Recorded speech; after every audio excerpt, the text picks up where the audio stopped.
Welcome back to the Metro on WDET. I'm Robin Vincent.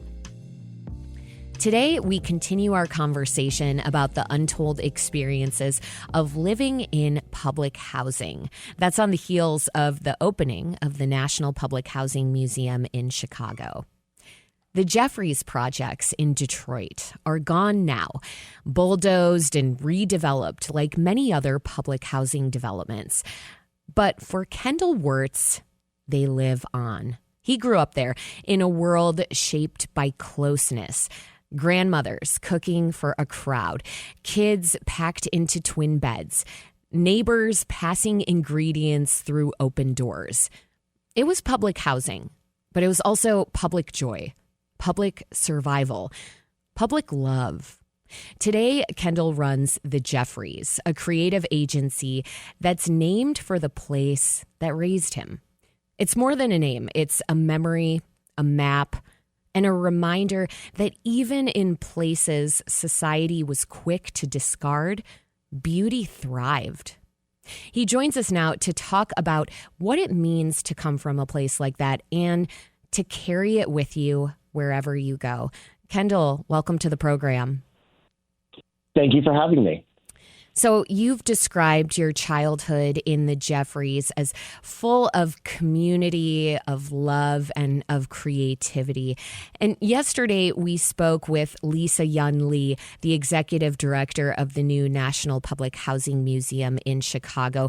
Here's what she had to say about public housing.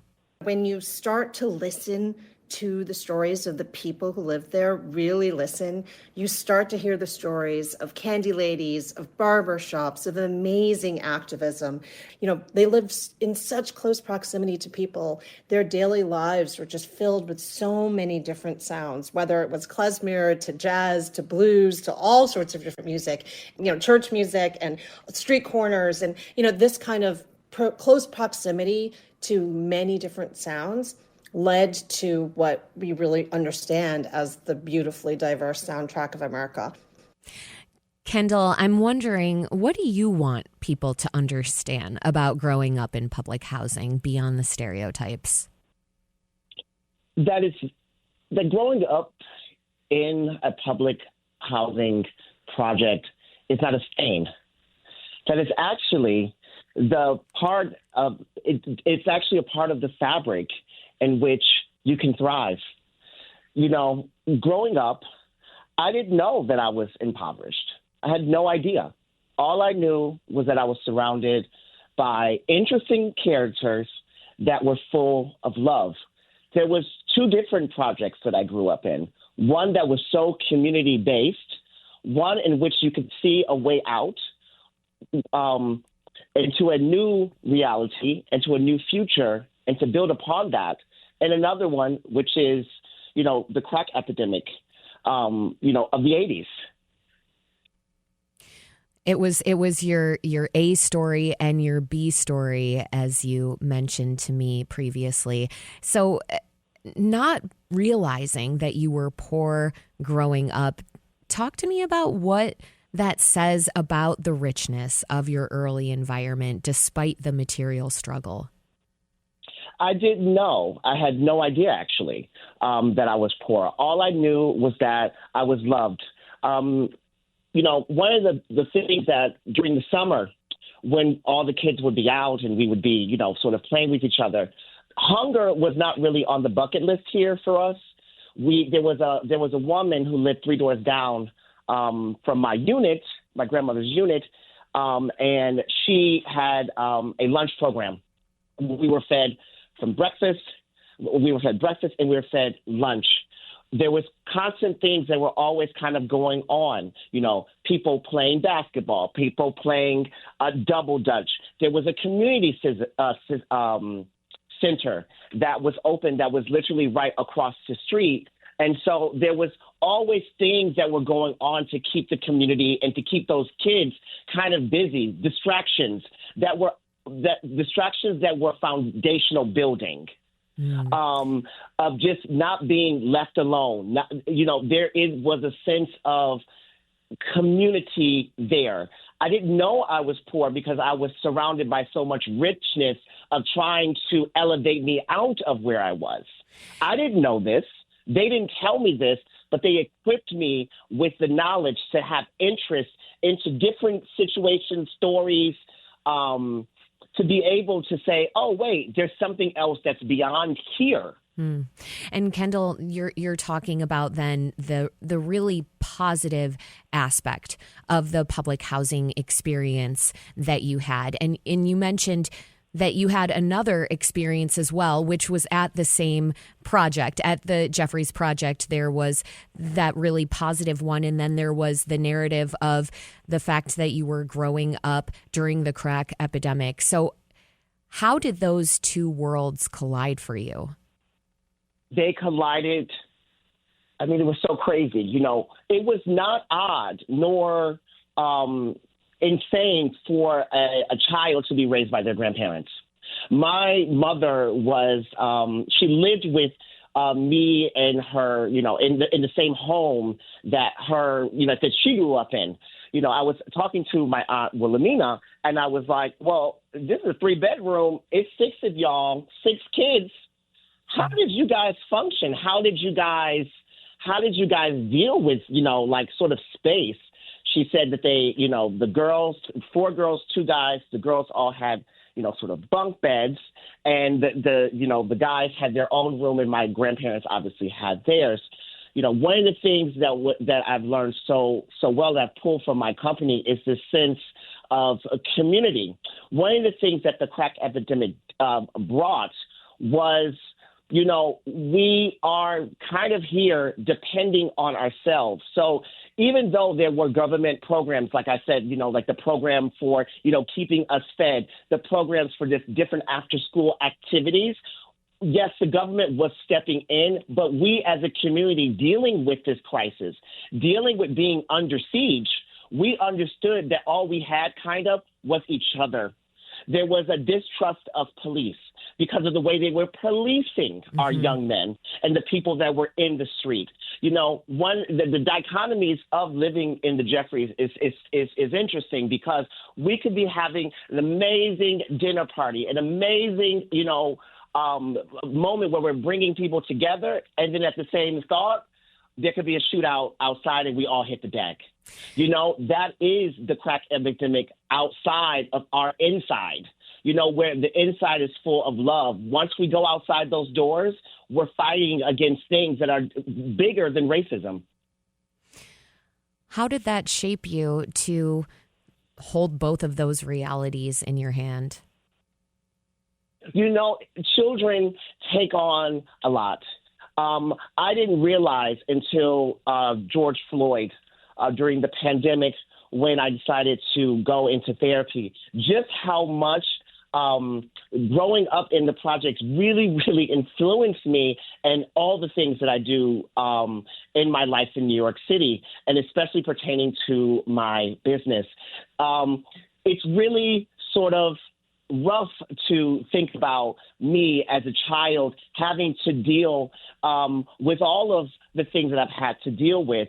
But at the same time, I choose to look at what the beauty of the experience was, because the beauty really, for me, outweighs all of the tragedy that happened in this sort of A-B storyline. This is the Metro. I'm Robin Vincent. We're talking about growing up in the Jeffries, a former public housing project in Detroit. Our guest is Kendall Werts. He named his creative agency after the Jeffries.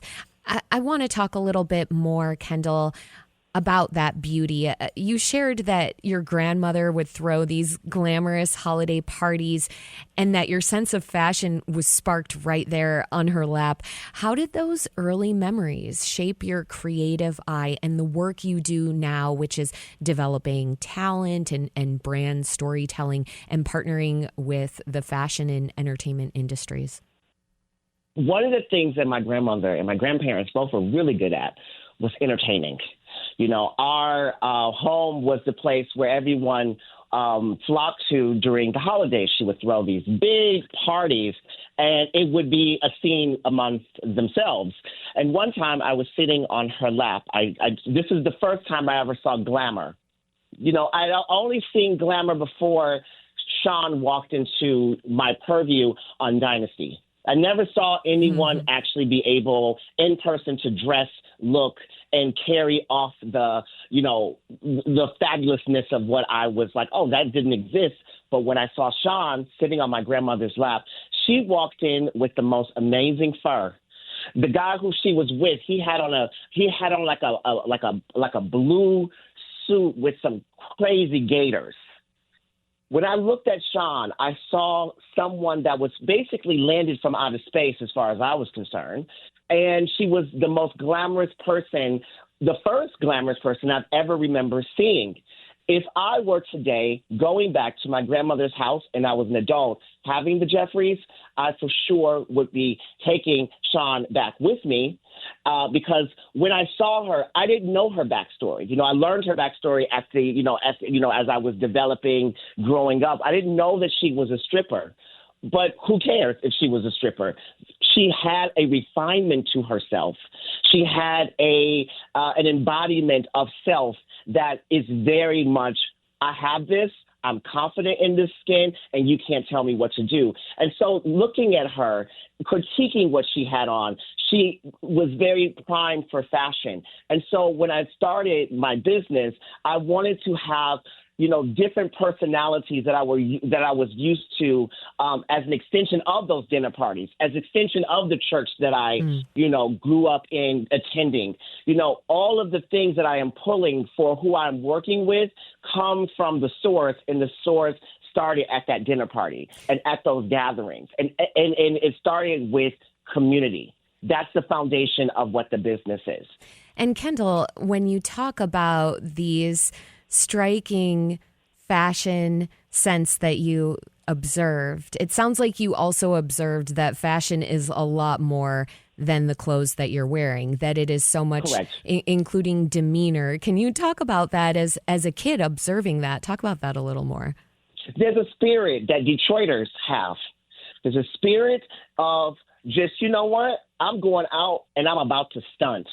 One of the most interesting clients that I worked with while at the Jeffries was Julia Fox. And just, having someone like her be kind of like a representative of the Jeffries embodiment, someone who is fearless, someone who the clothes don't necessarily define them. It's their attitude who defines them. I work with the skater, Evan Mock. He's the same way. I remember I worked on a project with Madonna. That kind of really brought it full circle. And I was sitting there pinching myself, thinking about, wait, she is from Royal Oak, adjacent to Detroit, and she embodies that Detroit spirit, the spirit of fearlessness. Because you have to be fearless to deal with every single day encompassing and interacting in a space where some people look at you and they say, oh, you're from there. That in itself means that the self and the spirit has to go out into the world every day, and the clothing is just the armor. So getting those responses from people, oh, you're from there, I imagine that made you hold on that much tighter to Detroit. And when you come back to the city, when you walk the streets, when you talk to people, what do you see in their eyes that reminds you of who you are? When I see Detroiters, when I'm walking around, I was there last year. I took all the mothers in my family to see Patti LaBelle. And I was at the Renaissance Center, which I worked at once, and you can't leave the front door. I was like, well, this is odd. And so how does one get out of here? And so I was passing by some people. They somehow asked me, we kind of got on the subject from once they gave me the directions, what was actually going on in, while I was there. And then all of a sudden they start really talking some crazy, mess about Diana Ross and, the feud with Patti LaBelle. And I was like, oh, my God, I'm home. I am home. When I went to go to the Coney Island, I walked there. I passed people on the street, and there was a guy who was an entrepreneur. He was trying to sell me something on the street. I said, okay, cool. I don't have any cash on me, but, you can sell me something. Shoot your shot. I love entrepreneurship. And looking at this man, the eyes in this man and the eyes of the next person that I saw me. When I go home, I am the direct extension of the place that I am from. I can't shake it off. This ain't no Taylor Swift. I am Kendall, very much you a product of my environment. Kendall, that kind of intimacy that you experience walking through the streets of Detroit, I'm guessing that is something that New York City cannot match, will never match. No. It can't match it because the energy here is something different than what the energy there is. You know, there's a lot of different developments that have happened in Detroit. And so when I go home, I'm always like, okay, so what's the real Detroit versus the new Detroit? You know, there's all these sort of, fractions of people who have lived there, who have been through a lot of stuff with the city, feeling like it is, sort of disappearing around them. Mm-hmm. And that makes me want to tell them, keep it. There's nothing that you have that you've developed in this time of all this struggle that is actually detriment to your success. This Kendall is Werts. Something that you can use for you. Thank you for that and New advice. York is not like that. That's right, 100%. New York is not Detroit.